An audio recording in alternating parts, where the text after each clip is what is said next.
चलिए दोस्तों, हम लोग चलते हैं अवतल दर्पण द्वारा प्रतिबिंब का बनना में। हम सबसे पहले पहला देखेंगे। पहला नंबर, जब हम वस्तु को अनंत पर रखते हैं। जब हम वस्तु को अनंत पर रखते हैं, ये हम लोग का पहला हेडिंग है। बनेगा अवतल दर्पण। अवतल दर्पण के अनुसार चित्र बना रहे हैं हम लोग। यहाँ पर रहता है, ध्रुव रहता है, और जब प्रकाश की किरणें मुख्य अक्ष के समानांतर जाती है तो वह दर्पण से टकराने के बाद वह फोकस बिंदु पर जाकर मिल जाती है। वह फोकस बिंदु पर जाकर क्या हो जाती है? मिल जाती है। देखिए, यही है हम लोग का फिगर। इसमें बोले हैं कि जब हम वस्तु को अनंत पर रखते हैं तो इस वस्तु का जो प्रतिबिंब बनता है फोकस बिंदु पर बनता है। और कैसा बनेगा? इस वस्तु का जो प्रतिबिंब बनेगा वास्तविक बनता है,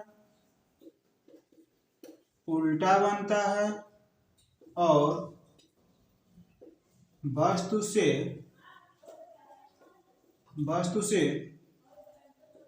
छोटा बनता है।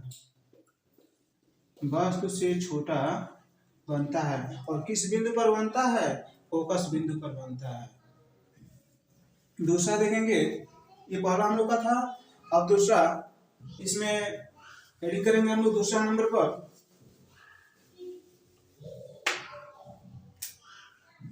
नंबर 2,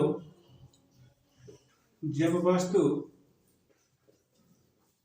को अनंत, जिसको इनफाइनाइट कहते हैं, इनफाइनाइट व सी का मतलब वक्रता केंद्र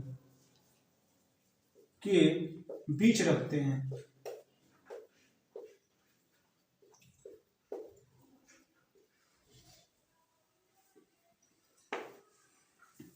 फिगर देखेंगे हम लोग। इस फिगर में इसमें भी ध्रुव रहेगा, वक्रता केंद्र रहेगा। ये आपका ध्रुव हो गया, यह फोकस बिंदु हो गया, और ये आपका वक्रता केंद्र हो गया। जब हम वस्तु को इनफाइनाइट और वक्रता केंद्र के बीच रखते हैं, ये बिंदु है, ये आपका ए है और ये आपका बी है। जब प्रकाश की किरणें दर्पण पर जाती है, जाने के बाद वह फोकस से होकर गुजर जाती है, और दूसरी प्रकाश की किरणें जो वक्रता केंद्र से होकर जाती है और वक्रता केंद्र से ही होकर वापस चली जाती है। जिस वस्तु का जो प्रतिबिंब बनता है वह फोकस बिंदु और वक्रता केंद्र के बीच बनता है। यहाँ पर इसका उल्टा प्रतिबिंब बनेगा तो इसको हम मान लेंगे ये आपका हो जाएगा बी डैश और ये आपका हो जाएगा ए डैश। ये हम लोग का फिगर है कि जब हम वस्तु को अनंत, मतलब यहाँ पर रहेगा इनफाइनाइट, अनंत और वक्रता केंद्र के बीच रखते हैं तो इस वस्तु का जो प्रतिबिंब है वक्रता केंद्र और फोकस बिंदु के बीच बनता है। ऐसा बनता है, इसके लिए इस वस्तु का भी जो प्रतिबिंब होगा वास्तविक बनेगा, उल्टा बनेगा, और वस्तु से छोटा बनेगा। और किसके किसके बीच बनेगा? वक्रता केंद्र और फोकस बिंदु के बीच बनेगा। ठीक है। अब हम लोग चलते हैं तीसरे नंबर पर। नंबर 3 पर चलेंगे। जब वस्तु वक्रता केंद्र मतलब सी पर स्थित हो,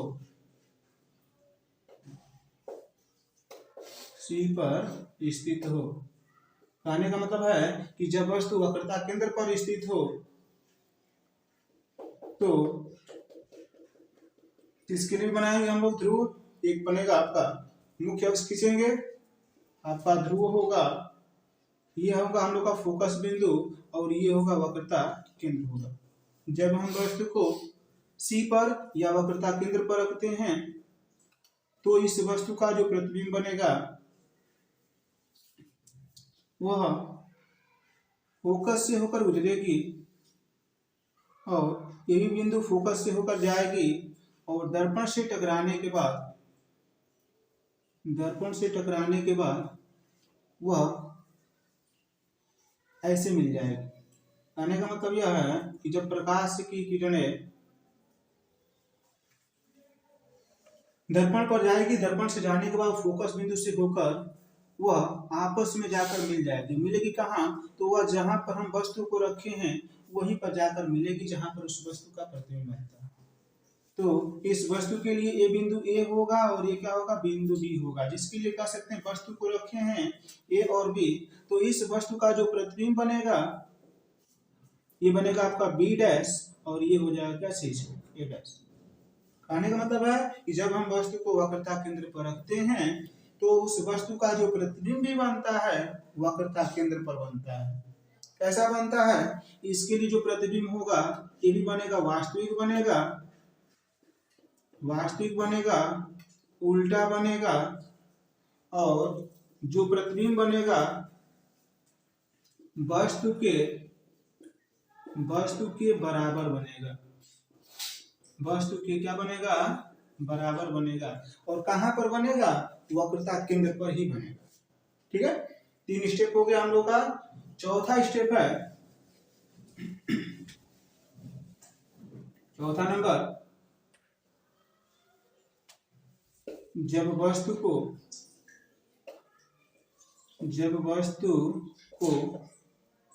C का मतलब वक्रता केंद्र और F का मतलब होता है फोकस बिंदु। जब वस्तु को वक्रता केंद्र व फोकस के बीच रखते हैं,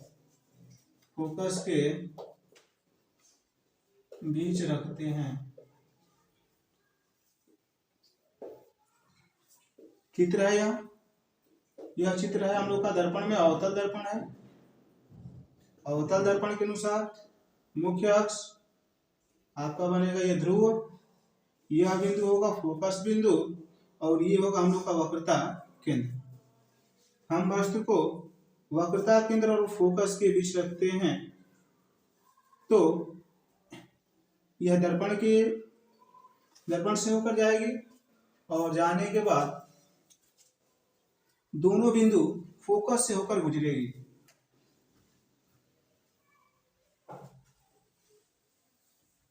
फोकस से होकर गुजरने के बाद ये जो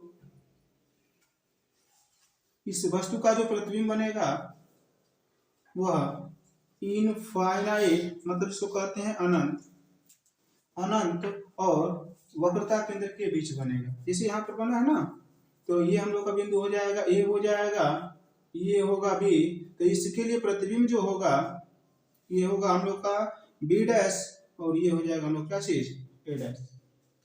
इसके लिए कह सकते हैं कि जब हम वस्तु को वक्रता केंद्र और फोकस बिंदु के बीच रखते हैं तो इस वस्तु का जो प्रतिबिंब है अनंत और वक्रता केंद्र के बीच बनता है। कैसा बनेगा? इसके लिए जो प्रतिबिंब होगा वास्तविक बनेगा, उल्टा बनेगा और जो प्रतिबिंब होगा वस्तु के आकार से वह बड़ा बनेगा और प्रतिबिंब जो होगा वस्तु से बड़ा बनेगा। कहाँ बनेगा? बड़ा बनेगा, लेकिन वह अनंत और वक्रता केंद्र के बीच बनेगा। 4 हम लोग का हो गया।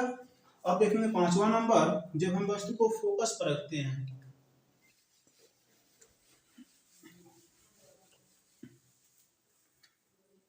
नंबर 5 में जब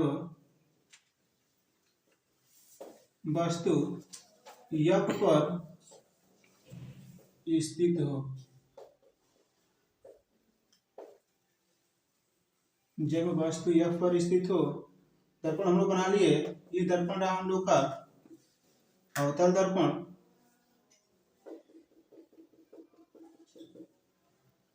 मुख्य अक्ष ये बिंदु P हो गया, बिंदु F हो गया, ये वक्रता केंद्र हो गया। तो जब हम वस्तु को फोकस बिंदु पर रखते हैं तो ये प्रकाश की किरणें ऐसे जाएगी, मतलब दर्पण पर जाएगी। जाने के बाद यह फोकस बिंदु से होकर गुजर जाएगी और एक जो रेखा होती है वह वक्रता केंद्र से होकर, मतलब जैसे वस्तु पहले दर्पण पर जा रही है और दर्पण से जाने के बाद वह टकराकर वक्रता केंद्र से ही होकर वापस चली जाती है, मतलब फिर वापस लौट आती है। ठीक है ना। तो हम कहेंगे कि जब हम वस्तु को फोकस बिंदु पर रखते हैं, मतलब यह पर रखते हैं, तो सबसे पहले वस्तु के प्रकाश की जो किरणें हैं दर्पण पर जाएगी और दर्पण से टकराने के बाद एक बिंदु फोकस से होकर गुजरेगी और दूसरी जो है वक्रता केंद्र से होकर गुजरेगी। और इस जो वस्तु का जो प्रतिबिंब बनेगा यह अनंत पर बनेगा। अनंत पर बनने के बाद इस वस्तु का जो प्रतिबिंब होगा कैसा होगा, इसके लिए जो प्रतिबिंब बनेगा वास्तविक बनेगा, उल्टा बनेगा और वस्तु से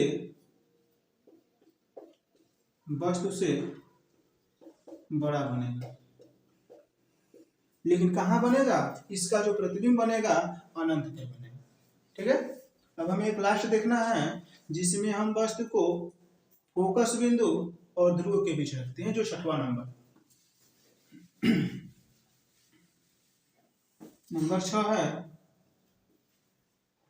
जब वस्तु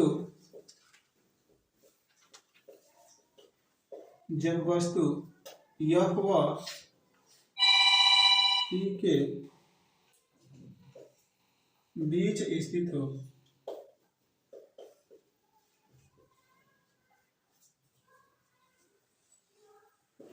देखिए F का मतलब होता है फोकस बिंदु, P का मतलब होता है काक्षी ध्रुव।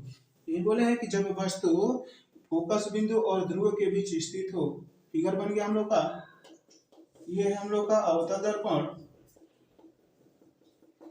अवतल दर्पण से एक रेखा खींचेंगे जिसको हम बोलेंगे मुख्य अक्ष। ये बिंदु हम लोग का P है,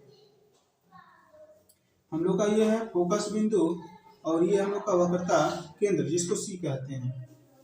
जब हम वस्तु को P मतलब ध्रुव और फोकस बिंदु के बीच रखते हैं तो ये प्रकाश की किरणें ऐसे जाएगी, मतलब दर्पण पर जाएगी। जाने के बाद एक फोकस बिंदु से होकर ऐसे गुजर जाएगी और ये प्रकाश की किरणें जैसे दर्पण से जाकर वक्रता केंद्र से होकर ऐसे गुजरेगी।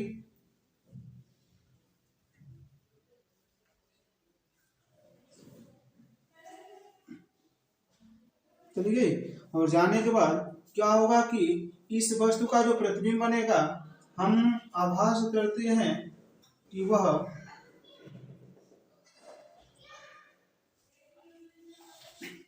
देखिए ये हम लोग फिगर बना लिए, ऐसे प्रकाश किरण वापस भी जाएगी। बोले हैं कि जब वस्तु को फोकस बिंदु और ध्रुव के बीच रखते हैं तो इस वस्तु का जो प्रतिबिंब बनता है दर्पण के आगे ना बनकर दर्पण के पीछे बनता है। जब पीछे बनता है तो ये प्रकाश की किरणें ये आगे अनुमान लगाते हैं, आभास करते हैं कि वह वस्तु आगे की दिशा में जाएगी और किसी बिंदु पर जाकर क्या हो जाएगी, मिल जाएगी। इसके लिए मान लीजिए कि अगर हम मानते हैं वस्तु के लिए A है और B है तो यहाँ पर जो प्रतिबिंब बनेगा, प्रतिबिंब जो होगा ये आपका B डैश होगा और B डैश और ये वाला बल का होगा बाबू हम लोग का A डैश होगा। लेकिन ये जो प्रतिबिंब हम लोग को बना रहे हैं इसको कहते हैं कि जब हम वस्तु को F फोकस बिंदु और ध्रुव के बीच रखते हैं तो इस वस्तु का जो प्रतिबिंब बनेगा वास्तविक न बनकर हम लोग इसको कहते हैं इस वस्तु का प्रतिबिंब आभासी बनता है। यह उल्टा नहीं बनता बल्कि सीधा बनता है। आभासी बनता है, सीधा बनता है, और जो प्रतिबिंब बनता है वह दर्पण के आगे नहीं बल्कि प्रतिबिंब प्रतिबिंब दर्पण के पीछे बनता है, दर्पण के पीछे बनता है, और इसका जैसे वस्तु रहेगा वैसे ही उस वस्तु का आकार भी बनेगा। ठीक है, अब ये हम लोग का 6 स्टेप था, 6 स्टेप खत्म हो गया। अब हम लोग देखेंगे, एक और बात सुन लीजिए कि जो हम लोग अवतल दर्पण जो प्रयोग तो कर लिए हैं, प्रतिबिंब के अनुसार हर वस्तु को अलग अलग रखते हैं, तो अवतल दर्पण के लिए एक और है, इसका हम लोग प्रयोग कहाँ करते हैं? तो जो अवतल दर्पण है ना, तो अवतल दर्पण का जो प्रयोग होता है, जैसे डॉक्टर है ना, जैसे दांत में दर्द होता है तो उसको दांतों को देखने के लिए क्या करते हैं कि दर्पण को उस दांतों के पास लेकर जाते हैं वस्तु को। जैसे मान लो कि जैसे मेरा दांत है, दांत दर्द कर रहा है, उसको देखने के लिए अगर हमें दिखाई नहीं दे रहा तो डॉक्टर क्या करते हैं कि अपने दर्पण को, मिरर को एक चम्मच के समान होता है, उसको मुख में डालते हैं, डालने के बाद उसको परावर्तन होता है, प्रकाश के परावर्तन होता है, परावर्तन के कारण जब वह अवतल दर्पण होता है तो उसमें वो दांत जो होता है एकदम क्लियरली साफ दिखाई देता है। अभी बोले हैं कि जब हम वस्तु को दर्पण के जितने पास लेकर जाएंगे तो उस वस्तु का जो प्रतिबिंब बनेगा बड़ा बनेगा, जिसके कारण डॉक्टर या कोई भी व्यक्ति उस वस्तु को आसानी से देख लेता है ना। तो इसके लिए हम लोग अवतल दर्पण के लिए देखेंगे, ये तो हम लोग देख चुके हैं, तो अवतल दर्पण का प्रयोग कहाँ कहाँ करते हैं, ठीक है ना। और जो प्रतिबिंब के रूप में होता है, अगला हम लोग देखेंगे उत्तल दर्पण का प्रतिबिंब कैसे बनता है, ये भी देख लिया जाए। मैं इसको अगले टर्म में देख लेंगे, ठीक है ना। उत्तल दर्पण वाला और उसका जो डेरिवेशन होता है उसको हम लोग, डेरिवेशन का मतलब फोकस बिंदु और वक्रता त्रिज्या में संबंध होता है, उसको भी देखा जाएगा एक ही साथ, उसको एक वीडियो में देख लेंगे अगले टर्म, ठीक है।